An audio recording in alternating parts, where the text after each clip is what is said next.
जय हिंद साथियों, एक बार फिर से स्वागत करता हूं आपका निर्देशन के भाग 2 में। आज हमने इसके पहले एक टॉपिक पढ़ा था, निर्देशन क्या है और उसके तमाम पहलुओं के बारे में। उसके आगे आज हम पढ़ेंगे निर्देशन की प्रकृति, निर्देशन के उद्देश्य या निर्देशन के कार्य के बारे में। इसको जानने के पहले मैं फिर से चर्चा करूंगा कि निर्देशन क्या है। 2 मिनट लूंगा उसके लिए। 2 शब्दों में, निर्देशन एक ऐसी प्रक्रिया है जिसमें व्यक्ति को समस्या समाधान करने योग्य बनाया जाता है, जिससे व्यक्ति स्वयं अपनी समस्या का समाधान कर सके। यह निर्देशन एक ऐसा कार्य है जिसे व्यक्ति को इस योग्य बनाया जाता है कि व्यक्ति अपनी समस्या का समाधान स्वयं कर सके। उसी बेस पे जानते हैं निर्देशन की प्रकृति के बारे में कि हमारा जो गाइडेंस है उसका नेचर कैसा है, उसकी प्रकृति कैसी होती है। तो आइए जानते हैं निर्देशन की प्रकृति के बारे में। निर्देशन जीवन से संबंधित, उसकी पहली प्रकृति है। निर्देशन क्या है? जीवन से संबंधित है। निर्देशन जो होता है जीवन के सभी पहलुओं से जुड़ा होता है।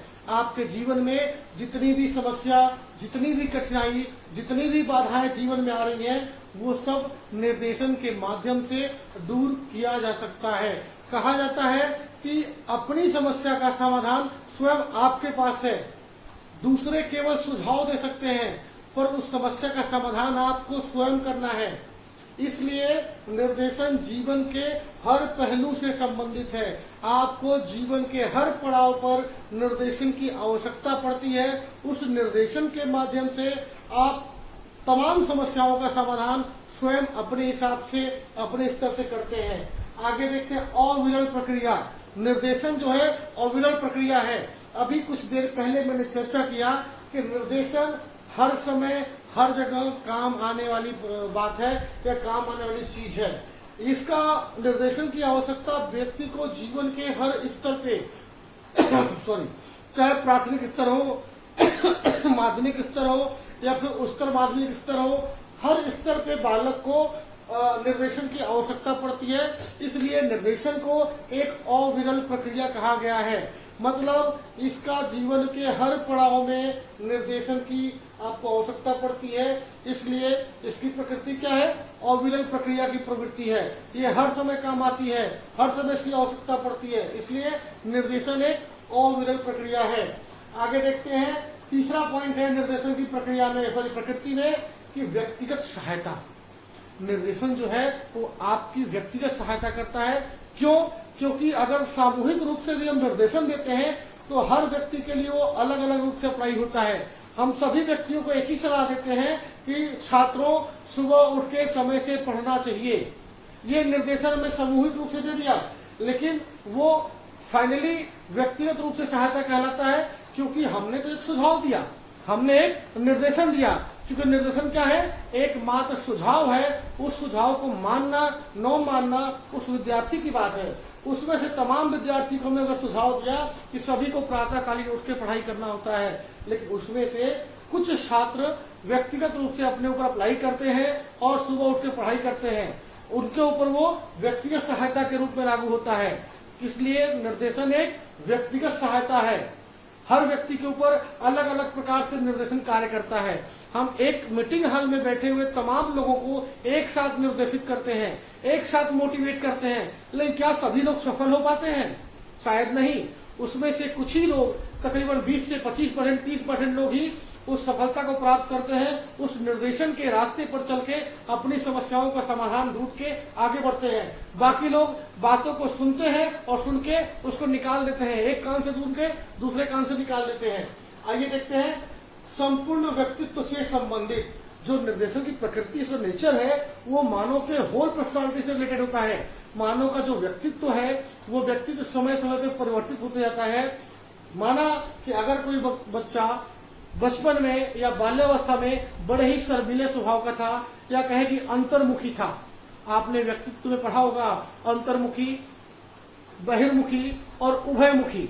अंतर्मुखी का मतलब बालक मन में जानता तो बहुत कुछ है, योजनाएं बहुत कुछ बनाता है, पर बोलता बहुत कम है। अकेले रहना पसंद करता है, अकेले जीवन जीना पसंद करता है। किसी से बात नहीं करता, किसी के सामने निगाह मिला के खड़े नहीं हो पाता, 10 लोगों से मिल नहीं पाता, शर्मीले स्वभाव का है। ये तमाम समस्याएं उसके व्यक्तित्व में है। लेकिन निर्देशन के माध्यम से उस बालक के इस शर्मीलेपन को, इस घबराहट को, इस हेजिटेशन को, उसको बाहर करके और उसके व्यक्तित्व में बदलाव किया जा सकता है।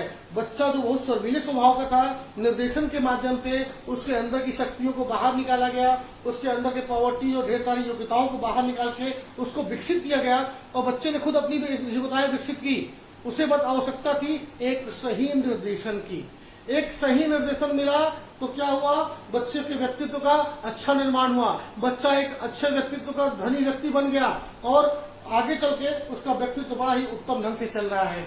इसलिए निर्देशन जो है व्यक्ति के संपूर्ण व्यक्तित्व से संबंधित होता है। ऐसा नहीं केवल बाल्यावस्था में ही व्यक्तित्व को सुधार सकता है, अपितु किसी भी अवस्था में आपके व्यक्तित्व में, आपके पर्सनालिटी में अगर पर्सनालिटी डेवलपमेंट में कुछ कमियां होती है, कुछ खामियां होती हैं, वो निर्देशन के माध्यम से आपके अंदर छिपी हुई व्यक्तित्व को बाहर निकालकर, छिपी हुई योग्यताओं को उभार कर आपके व्यक्तित्व को बेहतर किया जा सकता है और आपको एक उत्तम व्यक्तित्व का मालिक बनाया जा सकता है।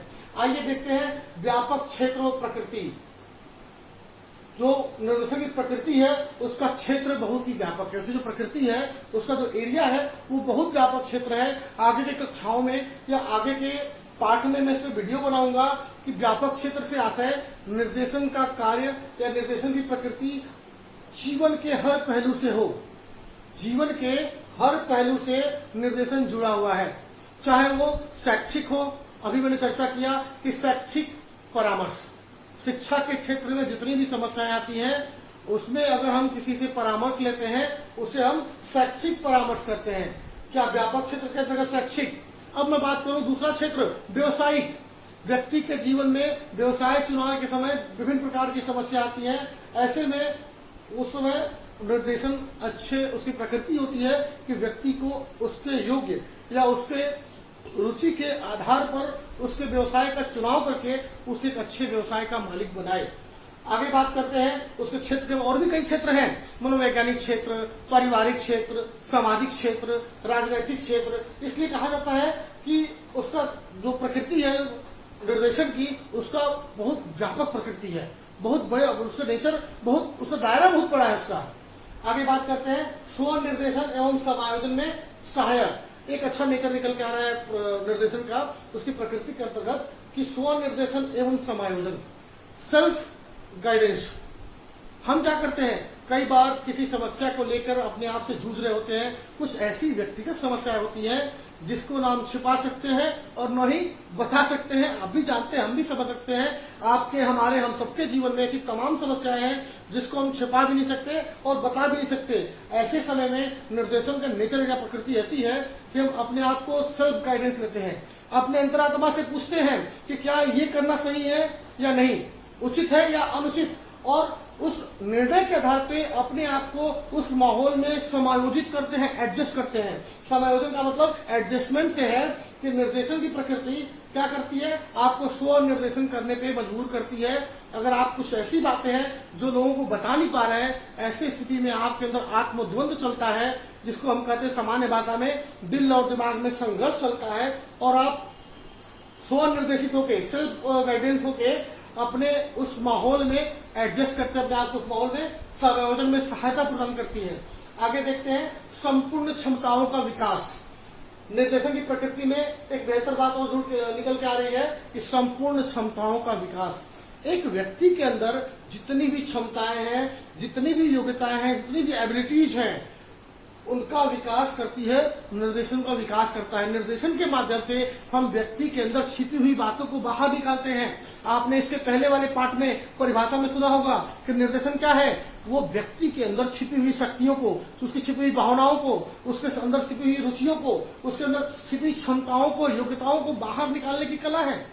हम उपबोध को, सामने वाले को इतना मोटिवेट कर देते हैं, इस तरह निर्देशित करते हैं कि वो घर जाके सोचता है कि मैं कर सकता हूं, मेरे अंदर कैपेबिलिटी है, मेरे अंदर काम करने की योग्यता है, वो क्षमता है, और उस क्षमता को खुद निकालता है और खुद वो काम करता है।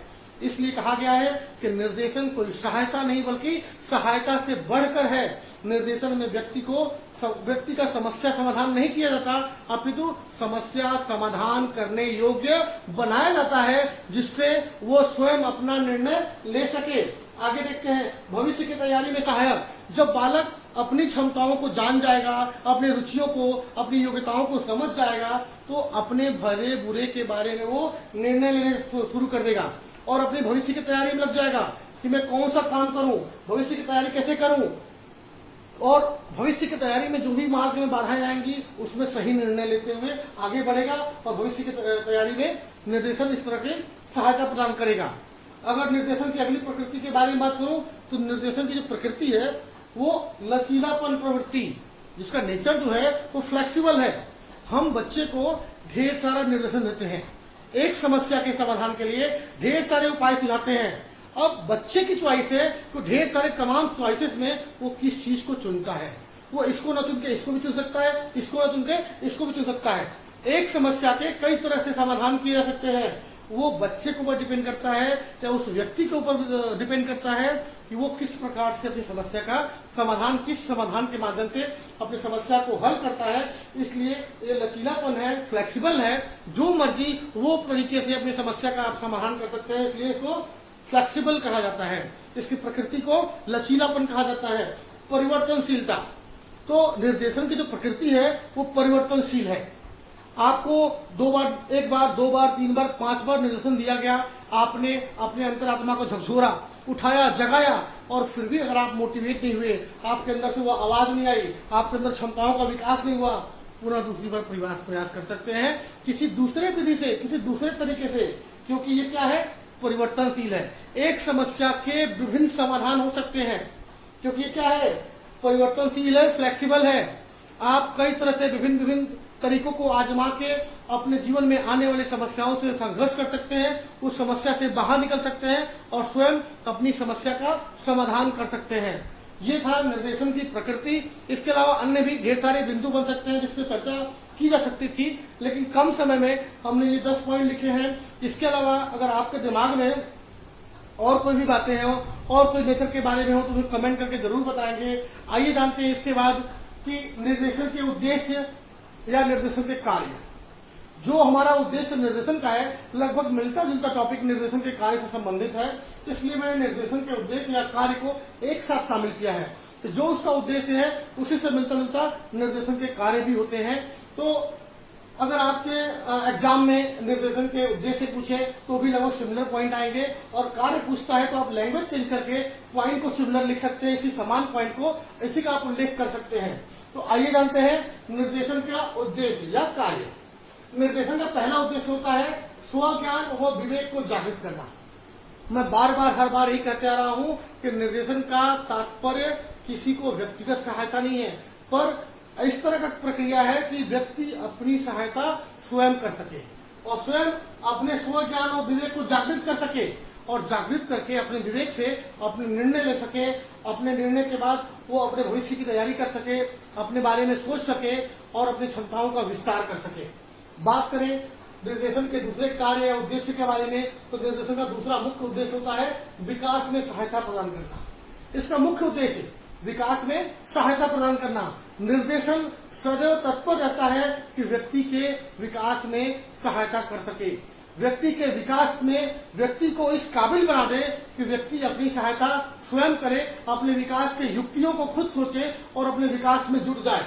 अगली बात करते हैं अवसर उपलब्ध कराना। निर्देशन के माध्यम से हम छात्रों को, बच्चों को विभिन्न प्रकार के अवसर उपलब्ध कराते हैं।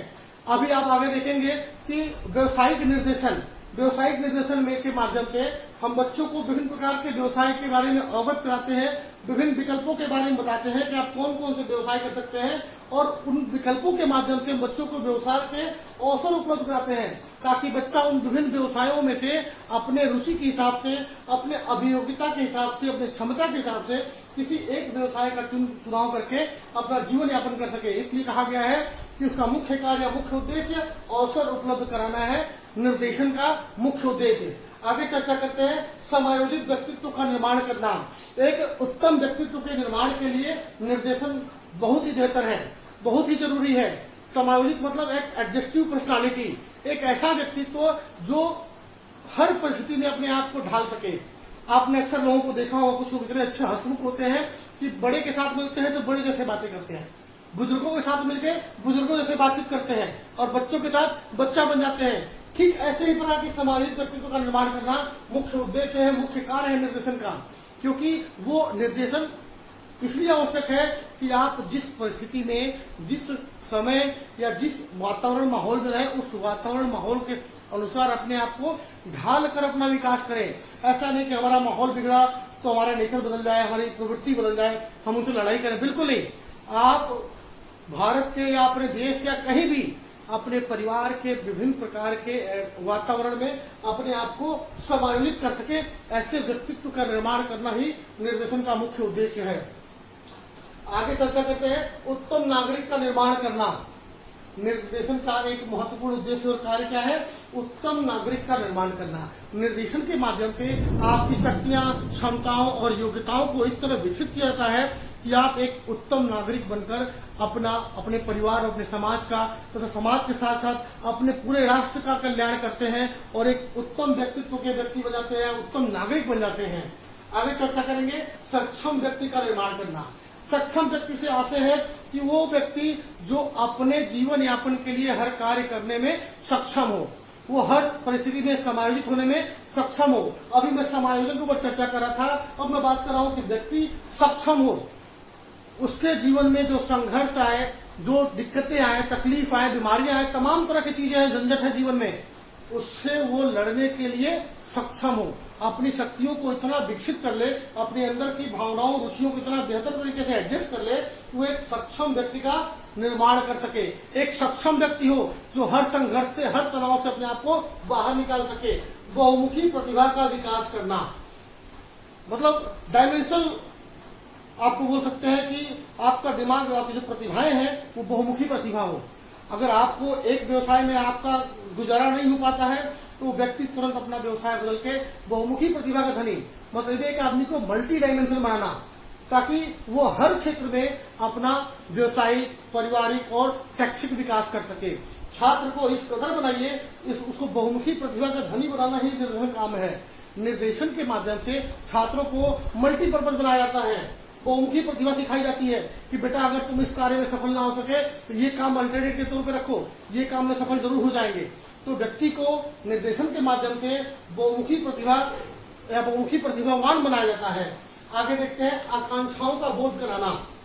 हमारे अंदर ढेर सारी आकांक्षाएं होती हैं कि मैं धनी व्यक्ति बनूं, मेरे पास गाड़ी हो, बंगला हो, 2-4 नौकर चाकर भी हो, सुंदर सी पत्नी हो, ढेर सारी आकांक्षाएं और उम्मीदें हैं। उन आकांक्षाओं को पूरा करने के लिए हमारे अंदर ढेर सारी योग्यताएं तो हैं, पर हम उन योग्यताओं के हिसाब से उन योग्यताओं को बाहर नहीं निकल पाते या उन योग्यताओं के अनुरूप काम नहीं कर पाते, तब हम जाके विफल हो जाते हैं और हमारी सारी आकांक्षाएं धरी की धरी रह जाती हैं। उन आकांक्षाओं को पूरा करने के लिए निर्देशन की आवश्यकता होती है और निर्देशन का मुख्य उद्देश्य है कि व्यक्ति के जीवन की जो भी आकांक्षाएं, जो भी उम्मीदें, जो भी सपने देखे आपने, वो पूरा हो। उन सपनों के मार्ग में जो बाधाएं आ रही हैं, निर्देशन एक अच्छा कार्य करता है। निर्देशन के माध्यम से उन बाधाओं से दूर होकर आप अपनी आकांक्षाओं को, अपने सपनों को साकार कर सकते हैं। एक बार सोच के देखिए, अपने आप को जगाइए, आपके अंदर असीम क्षमताएं हैं, आप दुनिया की सर्वश्रेष्ठ संरचना है, आप चाहे तो कुछ भी कर सकते हैं। हमारे देश का प्रधानमंत्री भी एक इंसान है, हमारे देश का एक राष्ट्रपति भी एक इंसान है। एक इंसान चाहे तो कुछ भी कर सकता है, लेकिन जगाना होगा उसके अपने अंदर के बात को, अपने अंदर के इंसान को, अपने अंदर की आकांक्षाओं को बाहर निकालना होगा, उसको बहुमुखी प्रतिभा का विकास करना होगा, उसको एक सक्षम नागरिक बनना होगा, एक उत्तम नागरिक बनना होगा और अपनी सभी आकांक्षाओं को पूरा करना होगा। बात करते हैं वांछित मूल्यों का विकास। इंसान एक सामाजिक प्राणी है, समाज में उसका विकास होता है और समाज में रहने के लिए विभिन्न प्रकार के मानवीय मूल्य, वांछित मूल्य और आदर्श मूल्यों की आवश्यकता पड़ती है। उन अच्छे मानवीय मूल्यों के विकास के लिए व्यक्ति को समय समय पर निर्देशन की आवश्यकता पड़ती है। निर्देशन का मुख्य उद्देश्य है वांछित मूल्यों का विकास करना। जो आवश्यक चीजें हैं, किसको प्रणाम किया जाए, किसका सत्कार किया जाए, किसके साथ सद्व्यवहार किया जाए, किसका कितना आदर करना है, किसका कितना सम्मान करना है, किसके साथ किस तरह पेश आना है, माता पिता बुजुर्गों का सम्मान कैसे करना है, ये सभी निर्देशन के उद्देश्य के अंतर्गत आ जाते हैं। निर्देशन का मुख्य उद्देश्य है कि व्यक्ति को वांछित मूल्यों का हम ज्ञान कराएं, उनको मानवीय मूल्यों का ज्ञान कराएं, व्यक्ति कई बार पदभ्रष्ट हो जाता है और अपने मानवीय और वांछित मूल्यों को भूलकर गलत कार्य कर बैठता है। उन गलत कार्यों को रोकना, गलत कार्यों, गलत पद पर, गलत रास्ते पर चलना, उस सबसे रोकने के लिए निर्देशन का मुख्य उद्देश्य होता है उनको वांछित मूल्यों का ज्ञान करा दें, जिससे व्यक्ति कोई गलत कार्य न करे या गलत कदम न उठाए। आत्मनिर्देशन हेतु प्रेरित करना, निर्देशन का उद्देश्य या कार्य है कि आत्मनिर्देशन के लिए प्रेरित करना। मैं बार बार हर बार रिपीट कर रहा हूं कि निर्देशन का आशय व्यक्ति को समस्या समाधान करने योग्य बनाया जाता है। यानी व्यक्ति को ऐसा मोटिवेट करिए, ऐसा उसको सिखाइए कि समस्या आपकी है तो समाधान आप ही के पास होगा। दूसरे केवल राय दे सकते हैं, दूसरे केवल विचार दे सकते हैं, तरीका दे सकते हैं, दूसरे केवल निर्देशन दे सकते हैं, लेकिन समस्या समाधान कौन करेगा? केवल आप करेंगे, आपके अलावा कोई दूसरा नहीं करेगा। इसलिए आत्मनिर्देशन के लिए प्रेरित करता है। इसका मुख्य उद्देश्य क्या है? आत्मनिर्देशन के लिए प्रेरित करना, जो से कार्य में भी शामिल है। आगे देखते हैं, रुचियों का बोध कराना। हमारे अंदर जो रुचियां हैं, जो हमारे इंटरेस्ट है, कई बार हमारी रुचियां दबते रह जाती है। हमारा इंटरेस्ट था कि हम एक अच्छे इंजीनियर बने, पर घर परिवार के दबाव में हमें डॉक्टर बनना पड़ा। उन्होंने बचपन से माता पिता ने सपना देख रखा था मेरा बेटा डॉक्टर बने। मुझे एक फोटोग्राफर का शौक था, लेकिन माता पिता ने बोल दिया मेरा बेटा इंजीनियर बनेगा। हमारे अंदर रुचियां होती हैं पर उसको खुल के बोल नहीं पाते। उसी समय निर्देशन का उद्देश्य होता है या निर्देशन कार्य होता है कि आपके रुचियों को बाहर निकालना, आपसे बातचीत करना, आपको मोटिवेट करना। उस मोटिवेशन अभिप्रेरणा के माध्यम से आपके अंदर जो छिपी हुई रुचियां हैं उसको बाहर निकालना। क्योंकि कहा गया है व्यक्ति यदि अपने रुचि के आधार पर, अपने इंटरेस्ट पे काम करेगा, अपने रुचि के आधार पर कोई भी कार्य करेगा तो उसके परिणाम हमेशा बेहतर होंगे। जो आप जिस चीज को सोचते हैं, जिस चीज में आप प्रवीण हैं, जिस चीज में आपका इंटरेस्ट है, जिस चीज में आपकी रुचि है, अगर वो आप काम करते हैं तो आप उस काम को बहुत बेहतर तरीके से अंजाम देते हैं।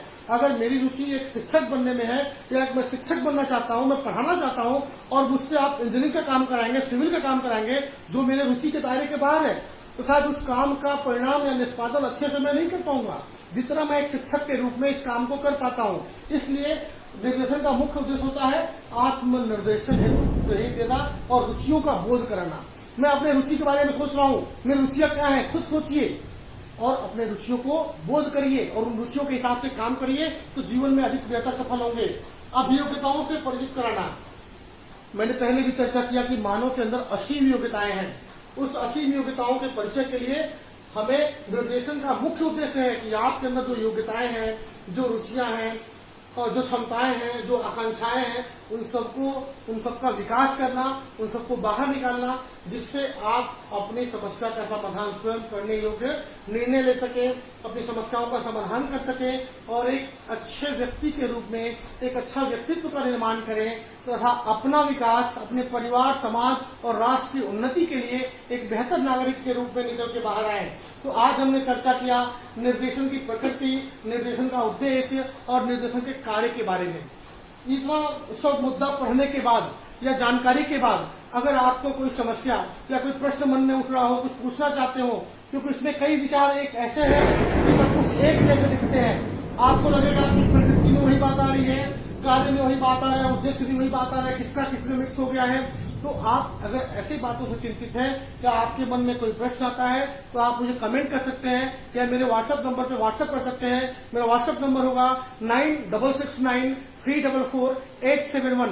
आप उसमें व्हाट्सएप के माध्यम से या इंस्टाग्राम के माध्यम से, टेलीग्राम के माध्यम से, आपके पास जो भी माध्यम अवेलेबल है उस माध्यम से जुड़कर मुझसे इसके बारे में सवाल जवाब कर सकते हैं, जानकारी ले सकते हैं।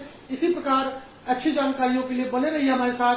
हमारा चैनल ज्ञान गंगा एजुकेशन, जिसको आप सब्सक्राइब करना बिल्कुल ना भूलें और बेल आइकन को प्रेस करें और ऑल नोटिफिकेशन को ऑन कर दें, जिससे हमारे द्वारा डाली गई सभी वीडियो आपको समय समय पे मिलते रहेगी। आइए मिलते हैं, इसी उम्मीद के साथ फिर मिलेंगे। तब तक के लिए जय हिंद।